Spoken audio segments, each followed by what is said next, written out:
এক বছর পর কারাগার থেকে মুক্তি পেলেন নারায়ণগঞ্জ সিটির সাবেক মেয়র সেলিনা হায়াৎ আইভী। বুধবার রাতে গাজীপুরের কাশিমপুর কারাগার থেকে মুক্তি পান তিনি। 12টি মামলায় আইভীর জামিন সংক্রান্ত কাগজপত্র কারা কর্তৃপক্ষের কাছে পৌঁছানো হয় বুধবার বিকেলে। যাচাই বাছাই শেষে রাত 10টার দিকে তাকে মুক্তি দেওয়া হয়। গত বছরের 9 মে একটি হত্যা মামলায় গ্রেপ্তারের পর সেলিনা হায়াৎ আইভীকে কাশিমপুর মহিলা কেন্দ্রীয় কারাগারে পাঠানো হয়। পরে একাধিক মামলায় উচ্চ আদালত থেকে পর্যায়ক্রমে জামিন পান তিনি।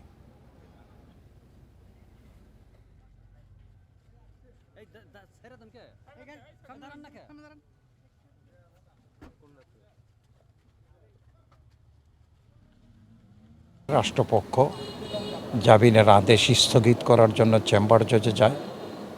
মহামান্য আপিল বিভাগ এই শুনানি অন্তে নিম্ন আদালত হাইকোর্ট বিভাগের যে আদেশ সেটা বহাল রাখে এবং আইভীর জামিনে মুক্তি পেতে কোনো বাধা নেই। আমরা দীর্ঘ আইনি প্রক্রিয়ায় এই লড়াই চালিয়ে গেছি এবং ন্যায় বিচার পেয়েছি।